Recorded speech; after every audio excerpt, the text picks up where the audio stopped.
Welcome back to this episode of By the Wayside. On this episode, we're going to be talking about kaijus with the artist-writer team of Kaiju Panic, Dave and Wolf Praetorius. They're going to be on this episode. Also, we're going to be taking a look back. We're going to be doing time travel. We're going to be looking at the Wayside Creator Con that happened back on October 27th. Stick around. Don't go anywhere. Opening credits now. Welcome back to By the Wayside. I, of course, am the host, Jordan Overbrook. I have to double check my mic. Behind me, you can see co-host. Omar Sayer is around here somewhere. He's making coffee and drinks for today's guests, Dave and Wolf. That's very exciting. So you're going to want to stick around to see me interview an 8-year-old. That's always fun. How do I handle kids? Stick around, find out. What was I talking about? Oh, that's why I write things down on cards, because sometimes my mind wanders. You watch the show enough where if I'm not talking, I'm usually zoning out completely. I wanted to talk about the fact that Elvis Presley might be alive. I know that this isn't a proven idea or a proven conspiracy theory slash fact. Oh my goodness. I believe that Elvis Presley is Bob Joyce. Bob Joyce, a pastor, Bob Joyce might be Elvis Presley. I'm telling you, it's the evidence is almost irrefutable. Irrefutable. A lot of big words today, especially today's guest, Dave Praetorius. The name's long. Praetorius, long. November is upon us. Welcome to November. My birthday is November 11th, in case you wanted to reach out and say, hey, Jordan, happy birthday. You can follow me here on any of these social media accounts. There's the show's website. And then there, of course, is my creator content website, Vacation Jordan. You can tell by the vacation shirt that I'm wearing today. Also, I'm wearing this really fun Barbie. Mic's working. My Barbie shirt. I think it just says my job is beach. It's also YouTube host. There's Wolf. Hey, Wolf. Anybody just walking around in the background? He's getting ready to do some amazing things with his dad here today. Not just be a guest on By the Wayside. November is upon us, and I am very much looking forward to Christmas. We should all know that by now. Halloween is past. Christmas is now. Christmas is the next thing to do. And what else do we want to talk about? Oh, yeah. Today's episode. Kaiju Panic. One of my favorite kaijus, of course, is Godzilla. And this is something that I got in 1999, I believe. This movie came out in 98, the Godzilla movie from 1998. And I've had this for the longest time. I actually had two at some point, but you press this button and he shakes.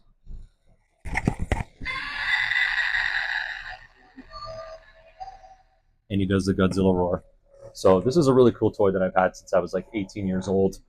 And I'm a big Godzilla fan. I know Dan Collins, writer Dan Collins, is a big Godzilla fan. He has tattoos on his arms, I think. I should get him on the show. I'm going to reach out to him and find out. This is a really cool toy. I keep it. It's still dusty because I haven't cleaned it. So there we go. We got my Godzilla toy. And Omar raised a really interesting question with me today while I was setting up for this episode of By the Wayside. And he said to me, would more kids eat raisins if they knew grape was the French word for raisin? Or was that the other way around? I don't remember. I really wish that I had written it down a little bit better because I wrote raisin/grape, and now I feel like I wrecked that joke. I've had a lot of tough. I've had a really hard time talking today. It feels like I don't say words correctly. It feels like my sentence structure is all over the place, and I don't. I love recording this show here at Wayside Comics and Cocktails because everything happens around me. It's so much fun. It's so interesting. You get to see all of the greatest things that's ever happened. And you know that if you have kids, and kids of a certain age are super awesome, super fun. My daughter's 14. She doesn't pull my arm anymore. She just ignores me and says, "Oh, Dad." Stick around because right after this, I'm going to be speaking with Dave and his son, Wolf. Don't go anywhere. Welcome back to this episode of By the Wayside. I know that earlier I had spoken about kaijus and about how fun and awesome they are. Well, luckily enough, I have the writer, artist, creators of the newest kaiju, fun time, super excellent comic book I think I said comic book more times than I should have. Kaiju Panic. So with me today, of course, father and son duo, Dave Praetorius, the notorious Praetorius, and his little son, Wolf. Thank you very much for coming in today. Hello. You two have the, I'm not going to say benefit because that's the wrong word, the auspiciousness of being the second guests that are two guests in one segment, but also the first father-son duo. So I look forward to Wolf kind of just zoning out. And but you're a professional. For all the time that we've spoken here off camera, I know that Wolf Praetorius has been the most professional of 8-year-olds. Is that correct, Wolf? 8 years old. Man, oh man, I remember when I was 8. I remember my first beer. So don't worry, we're not giving you beer today. Yeah, he's still not quite there at the first beer yet. I do not like. Yeah, no. How would you know? Did you try it? Yeah. Oh, This is going on the internet, my friend. I didn't give it to him. What's Mom up to today? Don't answer that. It was me. Guys, come on. Now I have to beep out so many different things. I had said author and artist of Kaiju Panic. The name itself, it brings up visions of mayhem, chaos, and a really fun time. In your words, Dave or Wolf, can you explain to me what Kaiju Panic is? It's like rogue giant kaijus who try to destroy the world. Yeah. Sounds good. So, and it's about a T-Rex that has, we say superpowers or magic powers? Superpowers that stops the giant monsters. That sounds awesome. I love the basic idea of it. Yeah. You know, it's just monsters versus monsters. No, let me scratch that, reverse it. Superpowered monsters battling monsters. I'm on board with that 100%. The name Kaiju Panic, two things that are super fun. Kaijus. Yes. And panicking. You ever had a panic attack? No. Okay, those aren't fun. No, those are not fun. I've had a few of those. This question is directed to you, Wolf. Okay? What is it about dinosaurs that are so cool? That they all have different species. Yeah. And they look different. And all of them are, some eat meat, some eat leaves, just like us. Wolf, you took my second question. Again, on the dinosaur question, I'll ask your dad this as well. Do you have a favorite dinosaur? I know the T-Rex is a big part of Kaiju Panic, but do you specifically have a favorite dinosaur? A T-Rex and a Spinosaurus. Spinosaurus. That's one I don't hear very often. That's Yeah. actually really cool. What about you, Dave? Do you have a favorite dinosaur? Yeah, I mean, I was a big dinosaur fan as a kid as well. I think every young boy was, right? And I'm just the right age for Jurassic Park, 10 years old when that movie came out. Oh, yes. So I was huge into that. But I really loved the Parasaurolophus. What? You can't make up dinosaurs, I Dave. didn't make up. It's a hadrosaur. Actually, and I learned this from talking to Jason Lapouille, because he used to work at the ROM. Yeah. That they have the only complete skeleton of a Parasaurolophus. So I gotta. What is that? So it's a hadrosaur, which is an herbivore. They typically would live, they think, around like swamps and things, and they have a huge bone that's hollow that comes out of their head that they would use they used to talk to each other from far away. That's right. Yeah, they would. Really? Yeah, they would project air through it to. Whoa, to other that's dinosaurs. really cool. Yeah. So, and it's a really cool looking one, and it actually was in Jurassic Park, way in the background when they first see the Brachiosaurus, and I was very excited. Is that a 10-year-old? That's not the duck-billed dinosaur. Is it? Yeah, Okay, yeah. that's how I know it as, is the duck-billed dinosaur. Yeah. Which, well, did you know that there is a prevailing theory that dinosaurs evolved into birds? Yeah. And now, what's your favorite bird? I think A chicken? Do you know why a chicken would be everyone's favorite bird? You know, if someone says a penguin or a hawk or a peregrine falcon, I think they're wrong. But do you know why it's a chicken? Because they taste so delicious. No. Wolf's a vegetarian. Then I believe that chickens are delicious. Yeah. Okay? No. That's all right. That's still fine. What do you like about chickens? They have feathers maybe the dinosaurs had feathers too, Yeah. but they just didn't have them yet. They had to grow them back. And That's a very Maybe. interesting theory. Maybe. I've always, since no one asked me, the Velociraptor, of course, is my favorite dinosaur, and I like the idea that the Velociraptor was actually the size of a turkey and had feathers. That is the Velociraptor that appeals to me, not the 6 foot scary creature, but it's the not real. Well, it is real. It just wasn't actually a velociraptor. It It was a would be this Deinonychus. tall. okay, guys. I didn't. You don't come to the show Paleontology and give me lesson. dinosaur lessons. Deinonychus was the Okay. And they based that off. How does a pterodactyl fly? I don't know. It's got leather wings. I don't get it. So it No, must have it's had not. feathers, right? It must have had No, feathers. no. You know all the answers? I'm quite serious. You know the answers. I want to know. It had a really thin Yeah, skin. that's right. And the pterosaurs weren't dinosaurs. Guys, They are. you guys, we should have a separate show called the Dinosaur Hour Yeah. with Dave and Wolf Praetorius. Prehistoric talk with Praetorius. I love it. The prehistoric Praetoriuses. That's the name going to be the show. Also, the silent P. I'm not a big fan of. Let's get back to Kaiju Panic. Yes. How did this idea come about? We're on a car ride Mm-hmm. back home, and I wanted to make a book with Yeah. Like giant monsters. Well, he told me just in the car, he was like, I have an idea for a comic. And I told him, just, lay it out. Yep.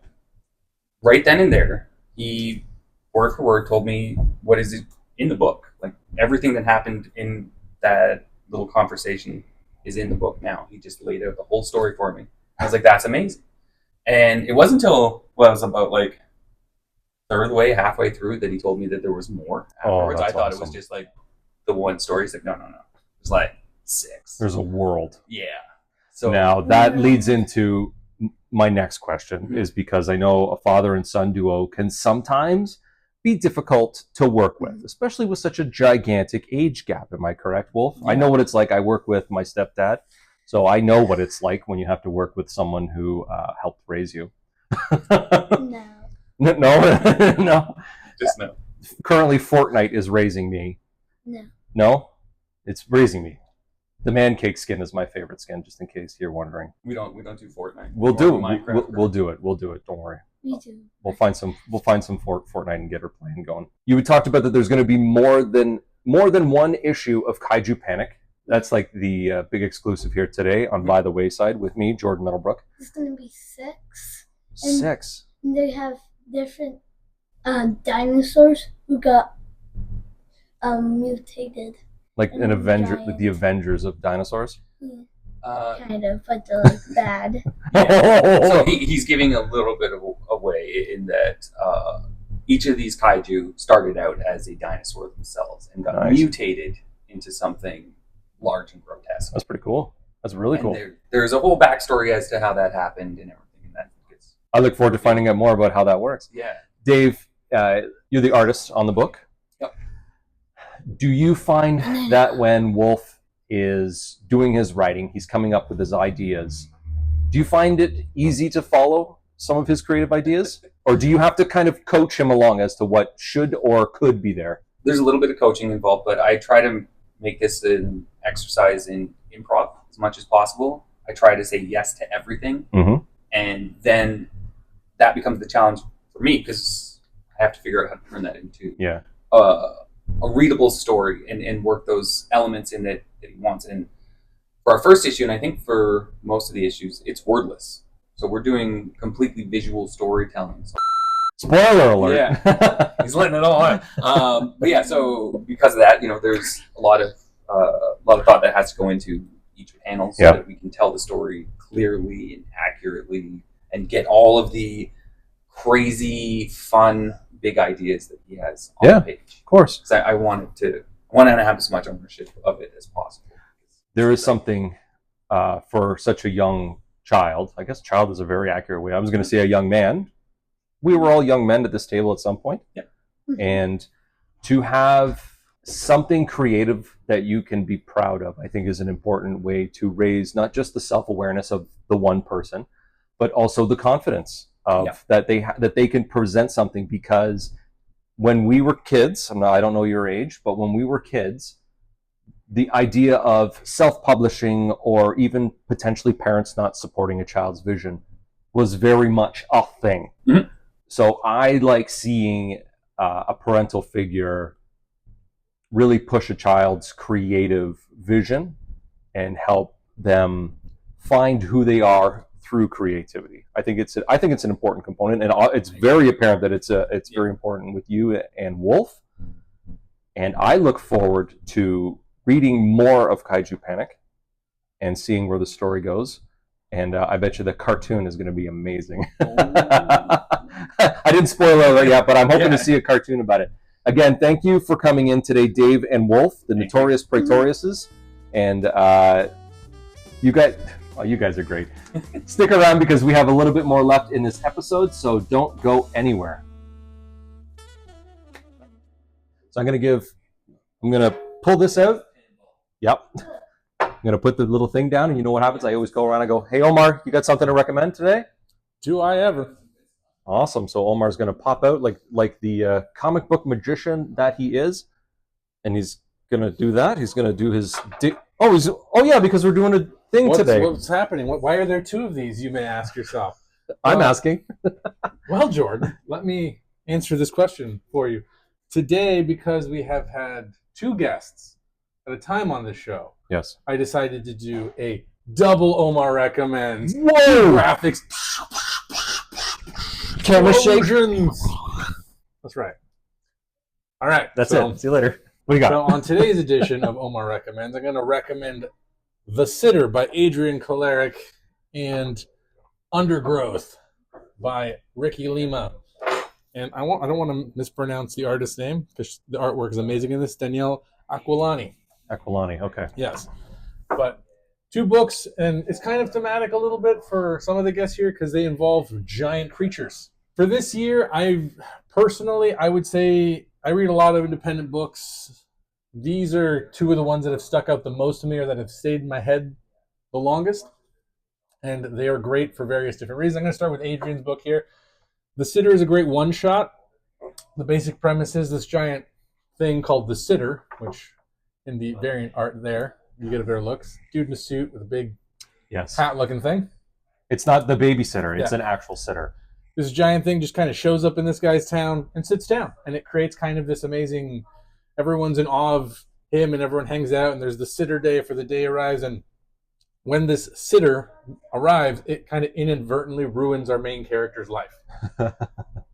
So they jumps into the future a couple of years later after he loses his dad because of the sitter. And you kind of go through his life, and he's a struggling artist at a comic shop with an amazing name called The Comic Slut. But it's this weird one-shot that takes you places you don't expect it to go. It kind of starts here and ends way the hell over there. But it's an amazing journey, and the characters are super engaging. The wit is there. It's so funny. And Adrian's art is super, super unique. It's kind of, I always say, it always reminds me of the early days of MTV animation when they were doing stuff like The Head, The Max. It's very much like that kind of liquid television vibe. It's just very different. It's very unique. It pops, and it has this feel to it that's unlike anything else out there at the moment. It's like if street graffiti became animated and came alive and attacked you in your senses. What an interesting way. Weird... Eastern European humor that he has that's hilarious. But yes, The Sitter, don't sleep on this. This is an amazing book. It's one issue. Like I said, it goes places you don't expect, and it will leave... Yeah, it's a mind fuck, but it's so good. Don't bleep me out. Okay. Don't bleep me out. You got it. Yeah, it's incredible. I definitely recommend The Sitter. It's, again, not a huge investment in time, but it will stick with you. It's stuck with me since I've read it, and I love this book so much, and I recommend it to everybody. Undergrowth. The other book I'm going to recommend is Undergrowth, again by Ricky Lima and Danielle Aquilani.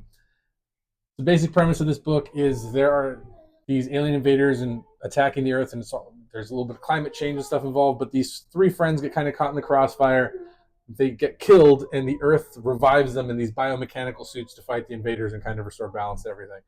Now that is the very bare bones pitch that should make you go, hell yeah, biomechs, aliens, I'm in. Yep. But what you don't get from that pitch is the amazing character work that Ricky has done here with his characters. Everyone here is dealing with loss and dealing with very big emotional character beats.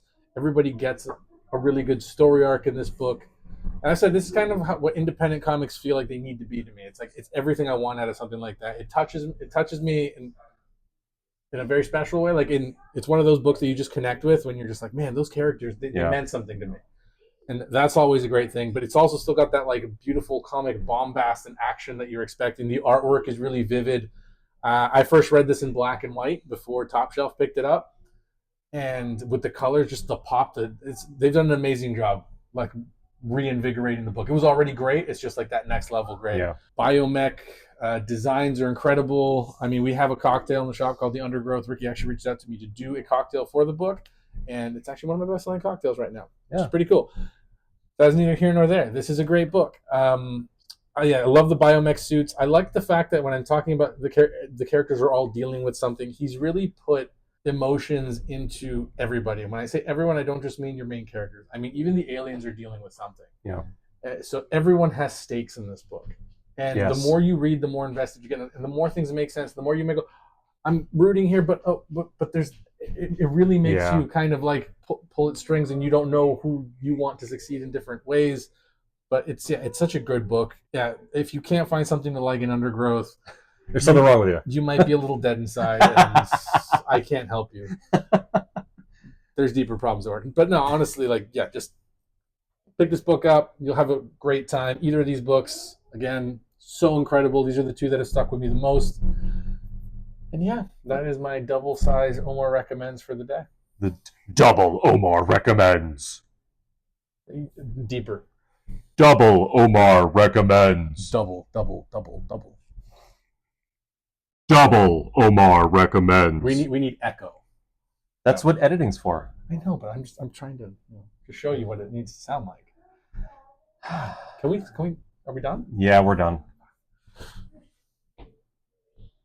We're just gonna sit here awkwardly for a minute. Yeah. Well, we'll catch you by the wayside. I'll take you with me. Yeah.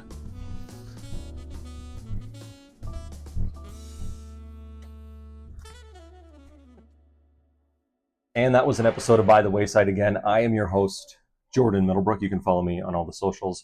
I want to thank Omar for letting me record here at Wayside Comics in Newmarket, Ontario. I also want to thank the amazing people. That includes myself, Allison Danger, Omar Sayer, the people at Wayside Creative for allowing me to be a part of their group and letting me do this show where I tell you about Wayside Creative, and I want you to come to Wayside Comics, and I want you to buy comic books. I want you to talk to Omar about how fun comic books are and this amazing community here at Wayside Comics.